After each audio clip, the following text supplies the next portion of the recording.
I haven't interviewed someone before, so I'm going to start with an apology. Richard, don't worry, because I'm not a good interviewee, Okay. so we're fine. The first thing is, this is an amazing film. It's just, I'm sort of new to it. I've watched it twice recently. I watched it last night again. It's just tremendous, and we'll get into the many ways. I mean, I haven't, it was my first film, and it was, I haven't really watched it late. Well, I did watch it because of the Criterion, you know, they did a beautiful print of it. And so it's a real honor to kind of have it get this sort of interest that it actually never really had. I mean, it, you know, it did well when it came out, but, you know, it was always sort of under the radar a little bit. And I don't even think it was released in Europe at all. You know, as a great admirer of yours, I wasn't that familiar with it. And also because it didn't have, you know, this great print that there now is, which... So when had you last seen it before supervising this release? I hadn't really. I don't really watch my... You know, I like making them, but I feel very exposed and vulnerable when they come out, you know? It's a strange dynamic that I have. How did you feel when you watched it? Did you have the feeling of, yeah, I'm that guy, I'm the same? Of course, yeah, of course. You know, again, being the first thing, I didn't know anything about anything. So in other words, it does... You know, I was very lucky because I really responded to the Pee-wee character, so I felt very connected to it.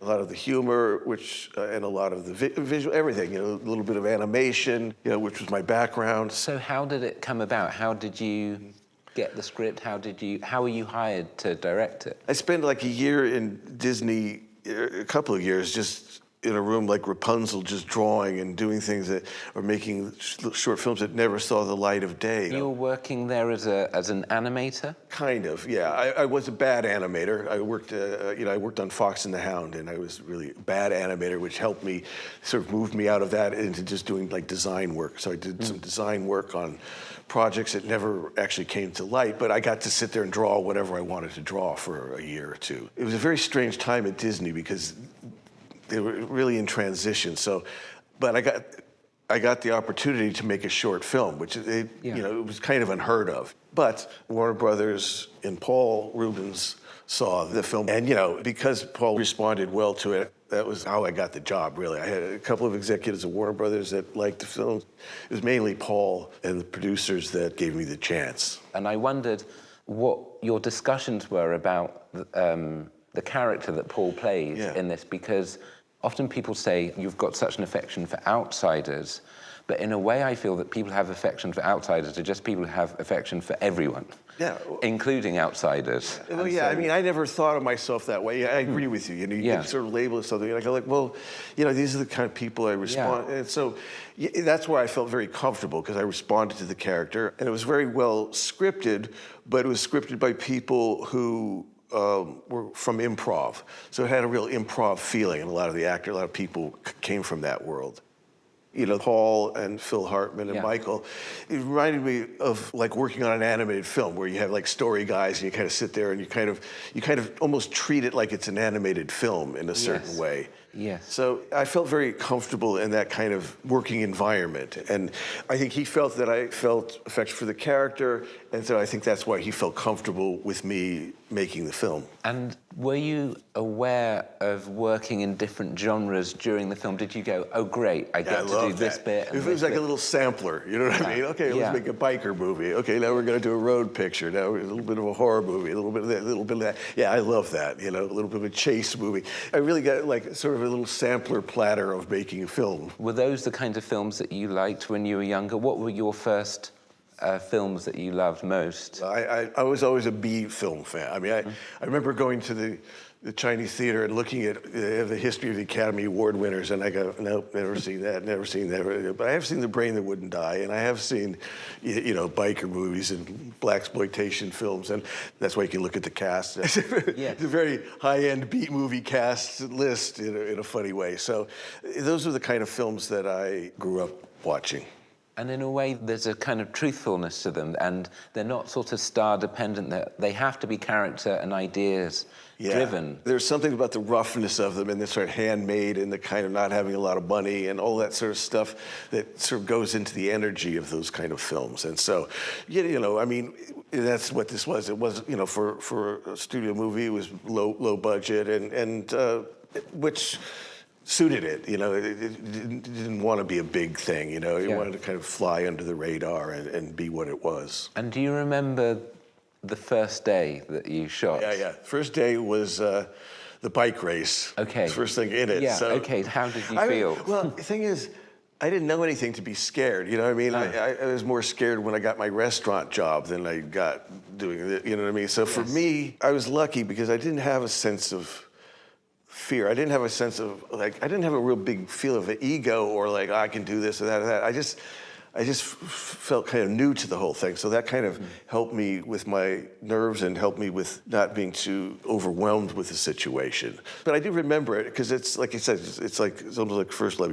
You remember those moments. And I was out near Malibu Canyon Road, and sometimes when I go out there and I pass by it, I see it very clearly. It hasn't changed much, so it's the same place. Is your preparation similar now to then? Did you draw things? No, Did you it was much more, when I started, I used much more sort of my animation background. So, because in animation, when I went to Cal Arts, and you know, you compose the shot, you do the storyboards, you animate it, you shoot it. So, you know, just built into my system basically was that kind of background. And so a lot of it was storyboarded, but what I learned on that movie is that having a storyboard is helpful to a certain degree. You know, you're live action, you're dealing with actors, you're dealing with things, and I rarely would just go do this shot exactly. You know, it could take more time. So, but I did a lot more storyboarding for that, for sure.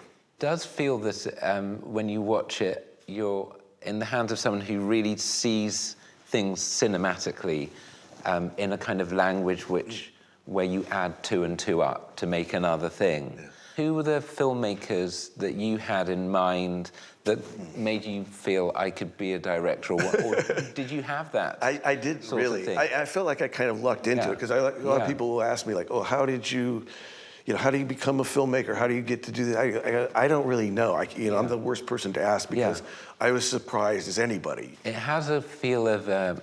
To me, like Fellini. I love Fellini. No, but I mean, I wouldn't say I was trying to make a Fellini. But at the same time, yes, I was inspired by him. Just surrounding the characters, was, in my mind, whatever that term Fellini-esque means. But for me, there was a little bit of that inspiration. And also with the music, with Danny Elfman, it had a bit of a Nina Rota kind of feeling to it. And you wanted to kind of tell a lot of the story through the music supporting that.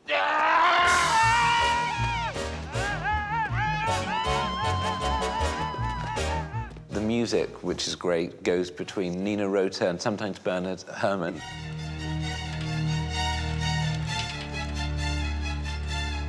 Both Danny and I talked about that because we're both Bernard Herrmann fans. I used to love his scores for like the Ray Harryhausen films. So without overthinking it, I would say those were definitely inspirations. One of the things I feel about the character that's surprising is you might think, oh, here's an innocent and he's out of his element and can't cope, but the character's incredibly tough. No, it's like any of us. He can be funny, scary, overly emotional, psychotically emotional, dark, light, you know what I mean? And that's the great thing about that character. I hate the word childlike because it's not really, but there's a certain aspect of it that's very raw and shows its emotions quite strongly. And so that's what I also loved about the character. And so it has all of those shades and extremely. Why do you think people say things like childlike about a character like this? I don't know. I find it's a way of categorizing something. And I always dislike that because it makes you seem like something's wrong with you. Right. Or you're something, oh, he's got a childlike. It's like, in the positive way, I would say it means you're seeing things in a fun, new way. You know, and I've read about certain artists like Matisse or whatever, where they spend their whole life trying to rediscover that early spark of, those early days of creation. And so that's the positive level of it to me. I mean, the negative is like, oh, you're not very evolved or something's wrong with you. Right. I wonder whether it's people trying to describe joy,